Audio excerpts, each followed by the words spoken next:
The fall of Singapore in 1942 to the Japanese in the Second World War was described by UK Prime Minister Winston Churchill as the worst disaster and largest capitulation in British history. The commanding officer, Lieutenant General Arthur Percival, commands a force of around 85,000 troops in the strategically important then British colony of Singapore. Against him is the invading Japanese forces, commanded by Lieutenant General Tomoyuki Yamashita, the Tiger of Malaya and his 25th Army, which by the time he reaches Singapore is 30,000 strong.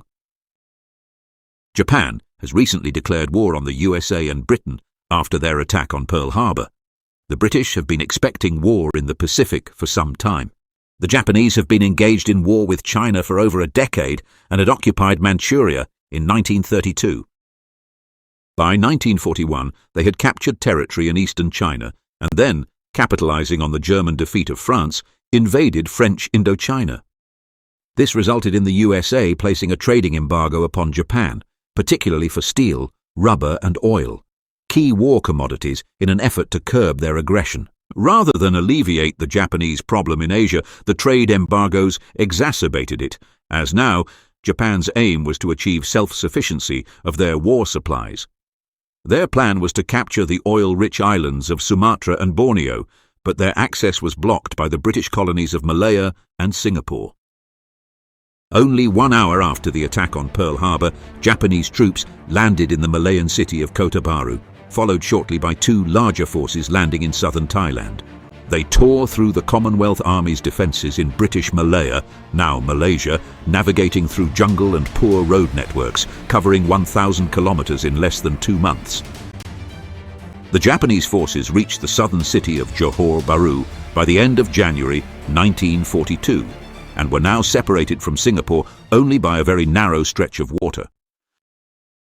The blame for the fall of Singapore is often placed at the feet of Arthur Percival, as General Officer Commanding of British Malaya and Singapore.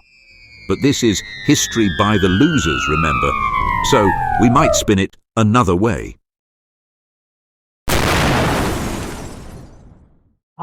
It's another perfect day in British-controlled paradise. The sun is shining, the birds are singing. Sir, the Japanese have landed at Kota Bharu. Oh, I always thought they'd land in Thailand first, at Singora or Patini.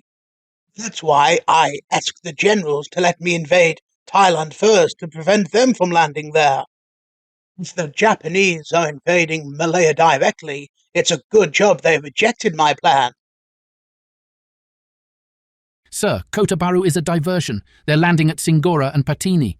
Thailand has signed a peace treaty with Japan. Oh, shit. This is why people need to listen to me more. I'm a freaking military genius. Not to worry, though. We have 2 battleships, 4 destroyers and a carrier nearby. HMS Prince of Wales is a brand new battleship. They'll see them off. Oh, you didn't hear about the carrier? HMS Indomitable. It ran aground in the Caribbean. It's not coming. Wow. You maybe should have mentioned that earlier. No matter. We probably shouldn't need air support for our new top-of-the-line battleship, HMS Prince of Wales. Sir, our battleships, including HMS Prince of Wales, have been sunk by aerial bombs and torpedoes. Supposedly, the early warning radar failed because of the tropical climate. And they utilized air bases in Thailand to carry out the raid. Oh, come on! Matthews, give this a good wash. I want it nice and white. I may have need of it shortly. Despite brave defensive action from Australian, Indian, Malayan and British troops, the Japanese army pushed on through Malaya. The speed and strategic superiority of their invasion resulted in the Commonwealth Army's retreat across the Johor Bridge to Singapore. The bridge was destroyed, and the army prepared themselves for invasion in February 1942 as Japanese troops began to arrive in Johor Bahru. Good to hear from you, General. Yes, Percival. How are things going down there, old chap? Yes, fantastic. Couldn't be better, sir. We're well stocked with troops and digging in for the defence. Defence? Why haven't you driven them out of Malaya? Because, General, they came at us with 200 tanks, which is 200 tanks more than we have. Do you need tanks in a jungle? Well, it would have been nice to have been asked. And they have bicycles. What? Bicycles? Yes, sir. Many of their infantry have bicycles. It's how they've been able to cover so much ground in so little time, avoiding our blockades. Oh, pretty smart, that. Do you want bicycles? I might be able to send some over. Obviously not. What are we going to do with them? Throw them at the invaders? But if you wanted to send a big ship to rescue us all, that would be jolly cool. Ha ha ha! Good one, Percival. I like a man with a sense of humour.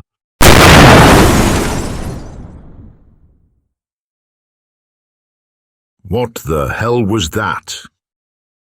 Oh, that. That was the Japanese Imperial Air Force bombing the shit out of the city. Well, where is our Air Force? You mean the Brewster Buffaloes? The planes you sent us which weren't good enough for Europe? The planes where the engines stop working in warm weather? The planes that need to be hand-pumped fuel at high altitudes? The planes that are too heavy to maneuver in a fight? Yes. They're fucked, laying at the bottom of the sea. What do you think I was going to tell you? They performed heroically, defying the odds against far better aircraft in greater numbers. Oh, wait, bollocks. That did actually happen in Finland. Well, what about the Hawker Hurricanes we sent you? Too little, too late, sir. By that point, we'd lost air superiority, and they were sitting ducks. Most of them got destroyed on ground at our air bases. Oh dear. In any case, I've had a telegram from the Prime Minister.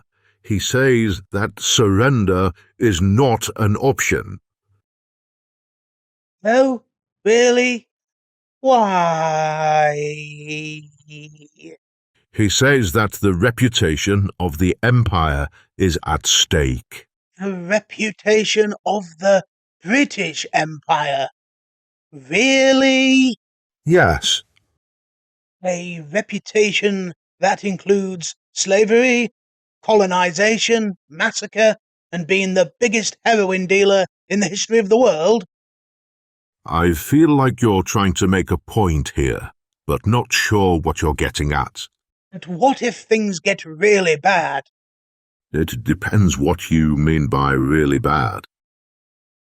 I don't know, like karate and samurai swords and shit. Churchill said we must not think of saving the troops or sparing the population. You must fight until the last man.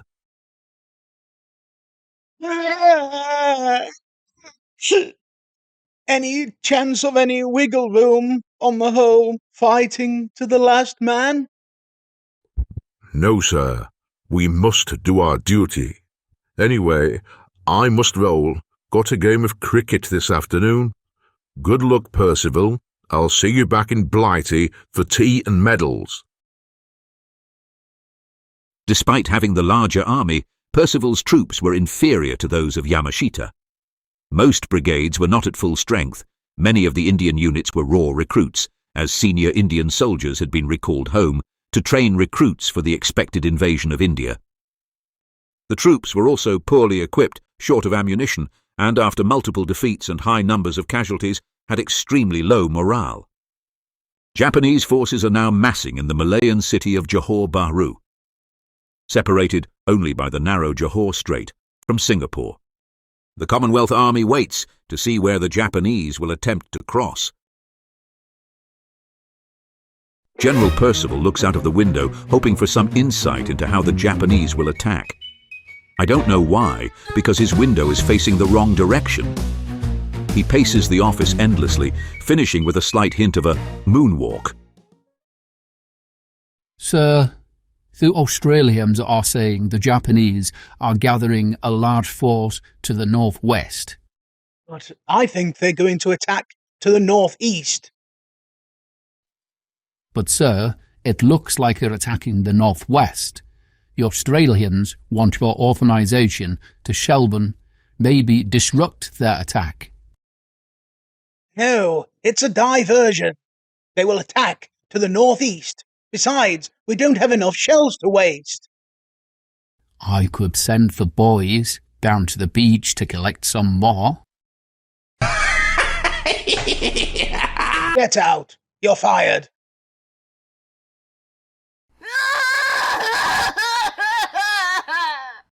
Matthews, get in here. Sir! How many troops do we have in the northwest? 3,000! Ah, very good. Australian troops, sir! Oh, I should have let you finish. Yeah, I'm sure we'll be fine. You know the Japanese army is gathering in the northwest, though, right, sir? Yes, that's what they want. Me to move my troops to the northwest. Then they hoodwink me and land in the northeast. I've been called many things in my life, but never an idiot, no sir. OK. Well, in other news, we found out where the enemy general has set up camp. We can probably reach them with our artillery if you give the go-ahead. Oh, interesting. Where are they? At the Istana Bukit Serene. No. That's the Sultan of Johore's palace. So? But it's so pretty. Besides, I'm a 1940s colonial officer and social climber, so rubbing shoulders with royalty is all I've ever wanted from life. If we bomb his house, he might not invite me over for games night anymore.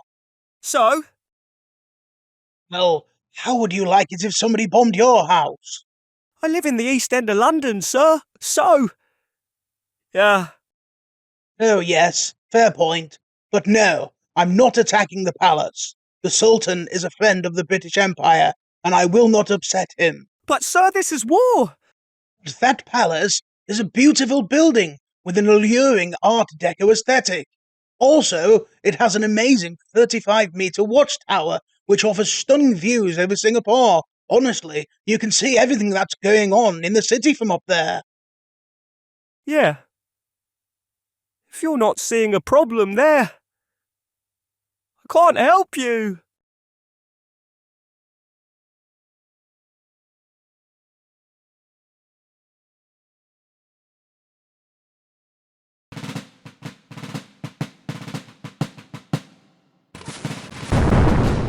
On the 8th of February, 13,000 Japanese troops cross the Johore Strait and land on the northwest of Singapore Island. Despite heavy resistance from the 22nd Australian Brigade, the Japanese, using the cover of dark, managed to land, regroup and ambush Australian forces. Eventually they establish a beachhead, and by the morning of the 9th they have landed a further 10,000 troops. Despite this, Percival still insisted that the Japanese were going to invade from the northeast and only sent minimal reinforcements of Indian troops to assist in the northwest. By the time Percival realized that the main invasion was coming from the northwest, it was too late. The Japanese had captured key infrastructure and supplies and had forced the Commonwealth forces back to the defensive Jurong line. However, it didn't hold. Further Japanese forces landed in the north, creating a gap in the defences. A combination of panic, broken lines of communication between army units and fragile troop morale allowed the Japanese to progress and capture most of the island. Okay, chaps, I've reviewed the situation, and I think we can mount a serious counterattack and push the Japanese troops back. I'm very confident we can succeed, and we will not surrender. Where is the tea? I asked for tea to be served for this meeting. Sir, the Japanese have taken control of the island's water supply. No water. No tea. Sorry, sir.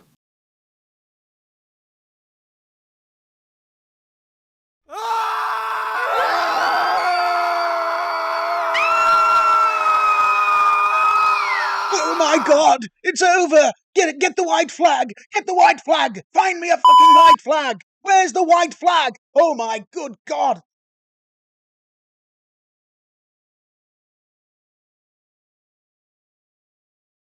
I think somebody left a red sock in the wash, sir. Oh shit! That's like waving a proverbial red flag at a Japanese bull. It looks more pink than red, sir.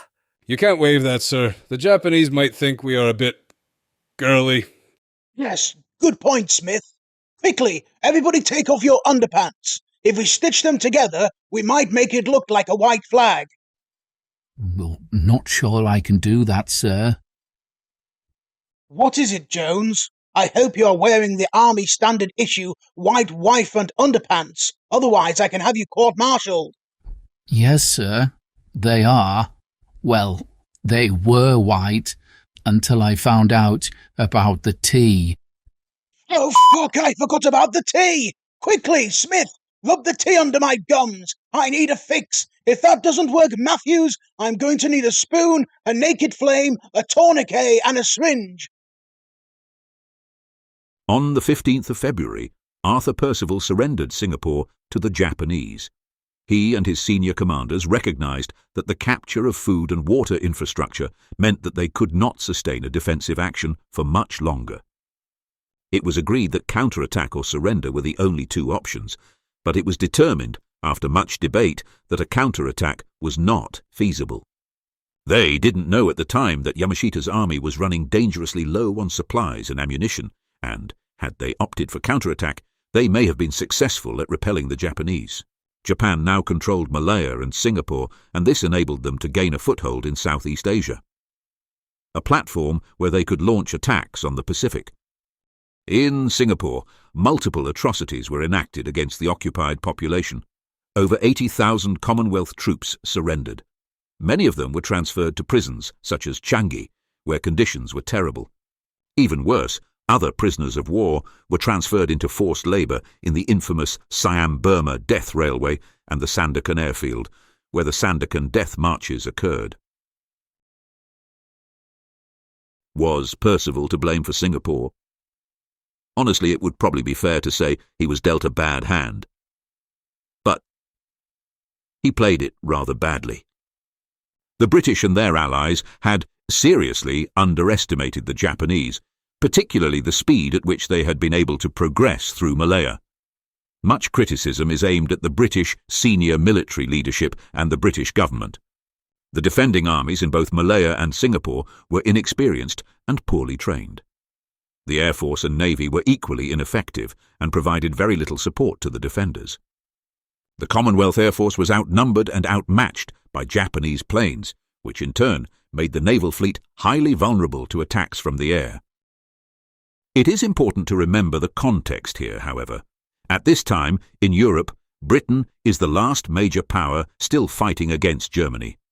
Britain is undertaking a critical defence of their island. If Britain had been successfully invaded, the war would almost certainly have been lost.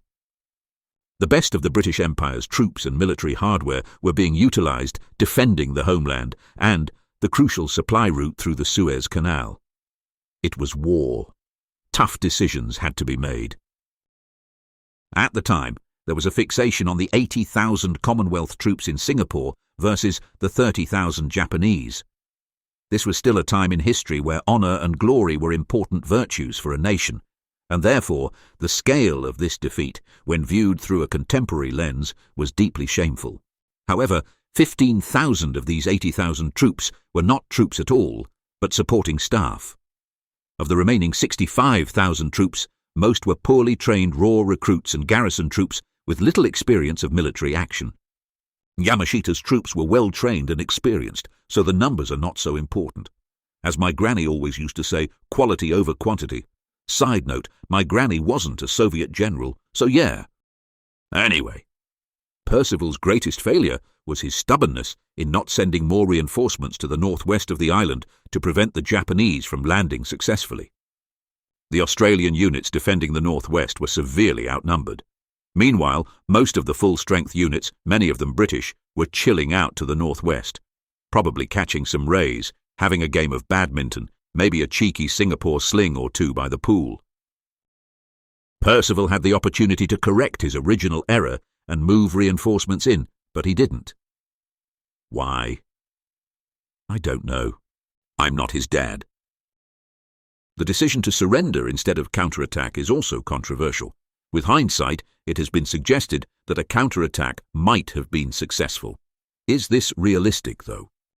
The whole defensive campaign had demonstrated that senior commanders didn't know their asses from their elbows. The Japanese were running low on ammunition, but so were the British. How many men would have died? Even if they had pushed the Japanese back across the water to Malaya, they didn't have the strength to force a Japanese retreat any further. As long as the Japanese had control of Malaya, they would have eventually taken Singapore. The Japanese had air superiority and would have eventually bombed Singapore into submission. How many civilians would have been lost? Britain didn't really have the resources available to send reinforcements. It was only a matter of time.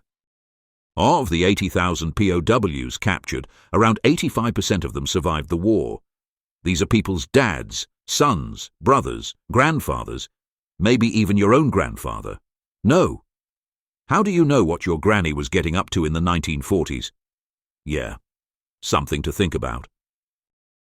Therefore, you could argue that Percival's decision to surrender Singapore saved many thousands of lives. Maybe he is the hero of this story. Maybe Churchill is the villain for encouraging the needless loss of life in the hope of clinging to the dying ideology of the glorious empire. Or maybe I'm talking out of my arse. Thanks for tuning in to Battle Losers. Hope you enjoyed it. Give us a like if you did. Next time on Battle Losers, we're going to the US of A and Custer's last stand at Little Bighorn. Make sure you subscribe so you don't miss it.